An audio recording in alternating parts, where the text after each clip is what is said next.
Like so many altcoins, Arbitrum had a very hard time recently. Try to find it here on this chart. Pretty much everything is going down and Arbitrum is hiding among many losers. The question is this potentially an opportunity? Can we buy low over here when the market is very depressed to then sell when it heats up again? Because every now and then we do have our rallies in the ARB token. Have a look at this chart. We've got a rally in 2023 that's more than 200%. We've got another rally last year that's 150%, and we are currently quite depressed in the price. Now there's a lot of correlation within crypto. Everything goes up and down at the same time. So you have to look at outperformance. Does it worth it to get into Arbitrum over other tokens? Now this is Arbitrum relative to Ethereum. And unfortunately it shows us a much more consistent negative trend.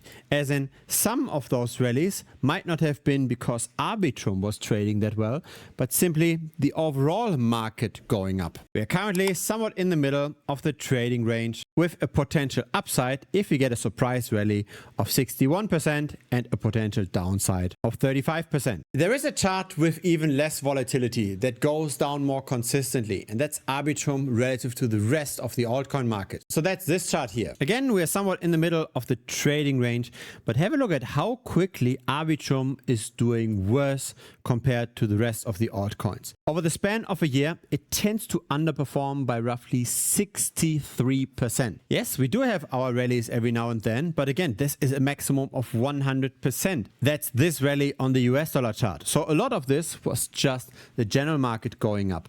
Arbitrum itself did not outperform that much. We do have quite consistent underperformance versus the rest of the market. But where does this underperformance come from? The answer might not surprise you. It's of course token inflation. It's more and more tokens hitting the market. It's vesting unlocks, early investors that are cashing out, insiders cash out, the team is cashing out as well. And so really tokenomics matter. This is the number of circulating ARB tokens over time. And have a look at this. Every month we get roughly 110 million worth of Arbitrum unlocked.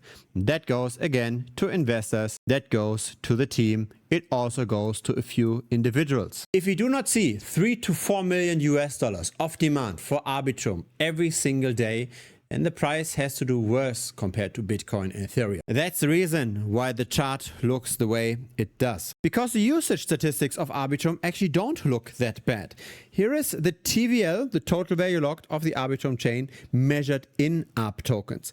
Now Arbitrum went down in price, but even measured in US dollars, it's going up. There is some volatility, but in general, the trend is positive. Here's the stablecoins that are on the Arbitrum chain. Again, it's very volatile. Some of this growth might be due to Hyperliquid that was building on an Arbitrum bridge at the beginning. Now it's its own chain. So things have turned around, but in general, right, this is a positive trend. Here's the chain fees. So Arbitrum isn't necessarily getting very clogged in its usage. It's not like the network is expensive to use. And the decentralized exchange trading volume is going up as well. There is more usage. So everything should actually be fine. Again, the problem is just the increasing supply. It's those 110 million unlocks every single month. Here we've got the number of transactions over time, and maybe the number of active addresses doesn't look as good as it could. But at least the wallets that are still around, they continue transacting. By the way, if you're enjoying this video so far, then feel free to give it a like. It will help to spread the word. It will tell the algorithm to show the video to more people. Thank you very much. Yes, Arbitrum is maturing. Here's the number of bridge users on the Arbitrum chain. This is a logarithmic scale, by the way. So we have declined by 90% over the years. But it's not the main reason why the price is down. This is the price over time, and this is the market cap over time. Yes, the market cap is volatile. It moves from 1 billion to 5 billion, back to 2 billion to 5 billion, etc. We are currently very low. The price is only because of the token inflation constantly underperforming. But maybe we've got an opportunity here, right? Maybe there is another rally to come, because in the past we haven't been at these kind of market caps for too long. We are currently at 1.5 billion. Maybe there's the potential for a 2x here to 3 billion, or maybe even 3x. to 4.5 billion. Let's have a look at the perpetual futures, because this is where recently most of trading volume happens. This is where the trading fees are rather low. On the spot market, we only had 39 million worth of trading volume in the last 24 hours. But on the perpetual futures market, we had 184 million. So much more activity on the perps or on the levered bets on the price on the derivatives market. You might remember the massive liquidation event that happened across all of crypto on the 10th of October. Prices crashed to then subsequently recover. This is the others market cap. It temporarily went down by 48%, creating a lot of revenue for the market makers. They made bank. Arbitrum crashed even more. Arbitrum went down by 75% temporarily. That then caused a spike in negative funding rates because all of the longs got liquidated. But the funding rate has recovered again. The market is in equilibrium again. This is not true for every cryptocurrency, by the way. It seems like the market makers still support holding Arbitrum. And so this is where the potential opportunity lies, because there's correlation between the amount of bets on an asset and the underlying spot price. When there are more bets on a price, then the spot price tends to be high. When there are less bets on the price, the spot price tends to be low. And after this crash on the 10th of October, we have very little leverage in the token. And so this leverage could potentially build up again and push the price with it. The same is true, by the way, for the trading volume. There is correlation between trading volume and price. When trading volume is high, the price tends to be high. When the trading volume is low, the price tends to be low. And currently, trading volume is low, again indicating a potential buying opportunity.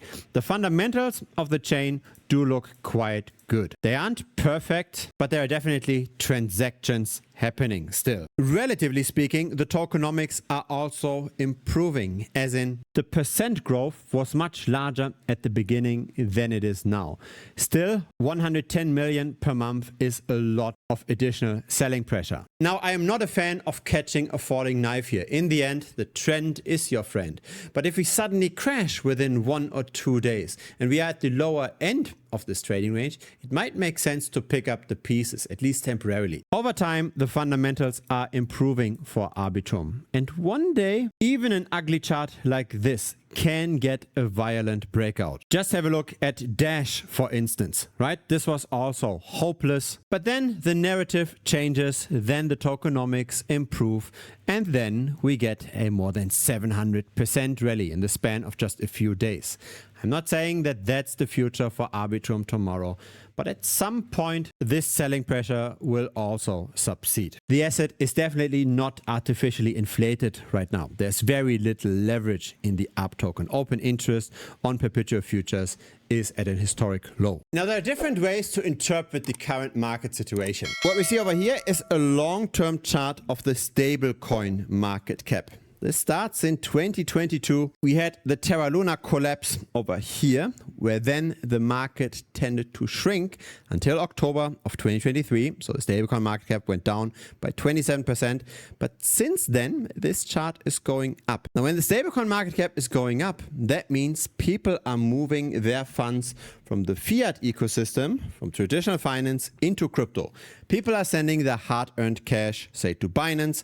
Binance sends it over to a stablecoin custodian. The stablecoin custodian is buying bonds. The stablecoin custodian is making money via interest, issues the stablecoins, and the stablecoin issuance can be seen in this chart. So whenever this is going up, money is getting into the space. And that means crypto prices should, as per tendency, rather go up. How much should they go up? Have a look at this here. In red, we see the crypto market cap except the stablecoins. So all the cryptos, Bitcoin, Ethereum, and all these smaller cryptocurrencies. And of course, they tended to go up since the stablecoin market cap increased, but they went up more, right? 270%, while the stablecoin market cap went up only by 130%. But there is a catch here. I don't necessarily think that most cryptocurrencies will grow faster than the stablecoin market cap. Because here's the thing, there's not just the stablecoin market cap, there's also the degree to how much those stablecoins are getting deployed. Some people might just transfer their stablecoins to Binance, hold that in their wallet, and then wait for a while until they actually buy altcoins with it. The trading from stablecoins into risk on volatile cryptos and from volatile cryptos back into risk of stablecoins, that's actually what causes the short-term fluctuations in the market. Because obviously the stablecoin market cap is going up much more smoothly than the prices. And that is because of stablecoin deployment. Now this here is the stablecoin dominance, and it trades between 5% and 9% of all of crypto. Have a look at this yellow circle here. This is when the stablecoin market cap tended to turn around, when there's more money flowing into the system. So from that point to today, we have seen the stablecoin dominance go down. So the market as a whole got more risk on. There's less dry powder on the side now than there used to be in October of 2023. When we actually compare 2 points where the stablecoin dominance was very equal, then we're getting a different picture. So this red circle over here is the same time with that red circle over here. And so the stablecoin market cap went up by 128% since the beginning of 2024, while the stablecoin market cap went up by 115%. So the growth rates are extremely similar. When the stablecoin market cap goes up by 10%, then crypto prices on average should also go up by 10%, maybe slightly more. But there might as well be zero difference if we just come a little bit more down in the crypto market cap. So really, the two growth rates are very similar. We have to work with how quickly the stablecoin market cap is expanding. And so how quickly is it expanding? In the last 12 months, it went up by 65%.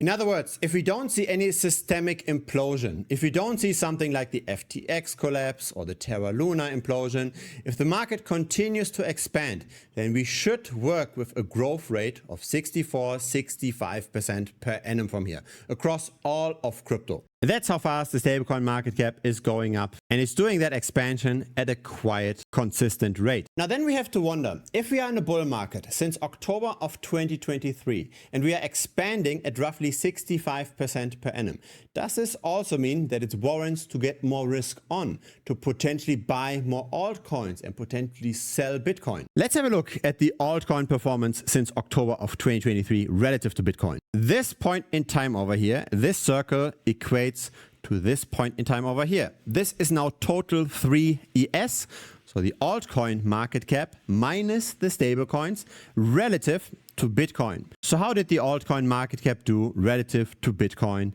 And it actually went down. Bitcoin outperformed during this expansionary period. The altcoin market cap went down by 17%. The problem is that this chart is even underrepresenting of how bad the altcoins did. This here is much more representative. Remember, the stablecoin market cap went up by 65% in the last year. This is the performance of the smaller altcoins in the last year. Most of them went down. They did not on average appreciate by 65% or maybe a bit less than that, let's say 50%, because of this underperformance. The price performance seems to be much, much worse. And the reason for that underperformance is token unlocks. So early investors and the team and insiders, consultants, etc., they get token allocations over time. They get vesting periods and they can then sell those tokens. There are various pages describing the situation. This is coinmarketcap.com/token unlocks. We can see how there are several unlocks across many different cryptocurrencies. So let's say a cryptocurrency is at 1 million tokens, and then come all of those vesting unlocks. All the insiders get access to newly minted tokens. The supply goes from 1 million to 2 million. Then maybe the price gets cut in half, but the supply has doubled. The market cap of that altcoin is unchanged. But everybody that bought the altcoin, they lost 50%. So the insiders dump on the retail investors. And that effect is not seen in market cap comparisons. That's why we cannot use the others dominance or the total 3 dominance or even the Bitcoin dominance. The Bitcoin dominance should be much higher, as in if we just compare prices, not necessarily market caps. Let's have a look at a few of those altcoins here. Minus 99.5% over here, minus 99.9% over here. This went up initially, but from the top of 30 cents, this also crashed massively to 2 cents, because probably that's when the people started to sell. Then we've got here minus 56%, or over here minus 61%, ApeCoin. And this is much more in line with this picture over here, right? charts like this. Let's actually have a look at ApeCoin in a bit more detail. This is the number of circulating ApeCoin over time. We started at 284 million and now went up all the way to 940 million. So the supply more than 3x'd. And who got those tokens? Again, it's the insiders that dump on the project. They take the money. And so the straightforward approach would just be to bet on falling prices of most altcoins, especially on the altcoins that tend to have a rising supply. So when ApeCoin goes down, let's just bet on falling prices and get this return instead. The problem is that we do have a lot of volatility here. This is a crash of 74%. So betting on falling prices can also be a problem if there is positive news and we see a temporary rally in the price. But we can mute this risk somewhat. Because one of the reasons why sometimes those short positions can also be dangerous is because the market as a whole might go up. When Bitcoin goes up, when Ethereum goes up, then most altcoins go up as well. So really what we are interested in is the ApeCoin performance relative to Bitcoin. This is now Bitcoin divided by ApeCoin. And this is much less volatile. This only dropped by a bit over 50%. Have a look at the volatility of this chart versus this chart. Isn't it much better to invest in this instead of into this? All of those drops here were just the market itself going up. It was not ApeCoin doing particularly well. This, by the way, is a logarithmic scale. On a linear scale, this looks much more juicy. This is how we make money in crypto. And this is a very uncommon approach, right? Most people, they try to find the next hidden gem. They buy an altcoin portfolio. They have maybe 10, 20 altcoins. Try to find the next thing that does another 10 or 100x.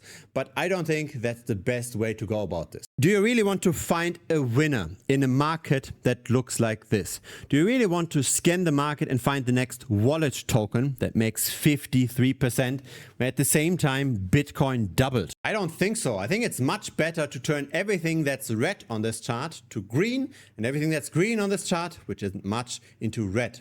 I'm following this approach already for the last 4 years, and had I just dollar cost averaged into Bitcoin, I would have gotten the performance here in light gray. But because I also bet on falling altcoin prices, I got the performance here in black. It's a constant outperformance. It's not about finding the next 100x luck shot. And so I'm talking about the strategy in more detail in the premium membership of this channel. Here are a few trades that our members have shared that shorted various altcoins with high token inflation. And I made several videos on the topic as well. Now you don't have to watch everything over here. There's only 2 very important videos using perpetual futures to bet on relative valuations and risk management with relative valuation bets.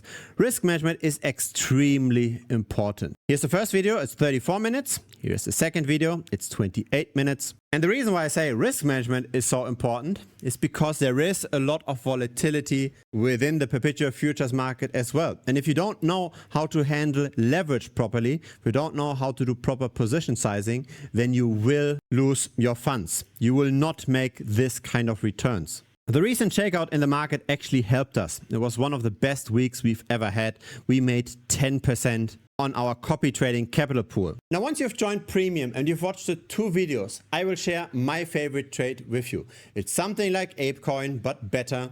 If you don't make money with that trade when holding it for 1 month, then I will refund the membership fee for you. So really, you're not risking that money. You're not risking the 125 US dollars. If you're not making money with the trade that I'm sharing, I'll just send that money back. No questions asked. Now I've talked about this trading pool over here. This was a project launched in July of this year. Again, where we were following relative valuation trades. Everybody that got in this is already up 19%, where at the same time Bitcoin lost 9%. Now unfortunately this capital pool is already closed, but if you're part of the annual members, you will get access to the next pool in January of next year. Feel free to check out the tutorial video of the last trading pool. Again, it's an approach to bet on charts like this without having to execute the trades yourself. I simply just trade for you. I'm of course sharing all my trades to every member, But if you want to become part of this project, then you can also consider joining up for the annual membership. So that's over here.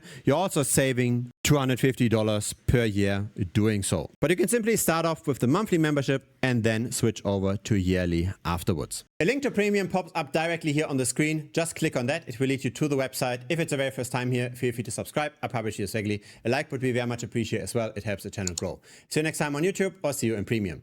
Cheers.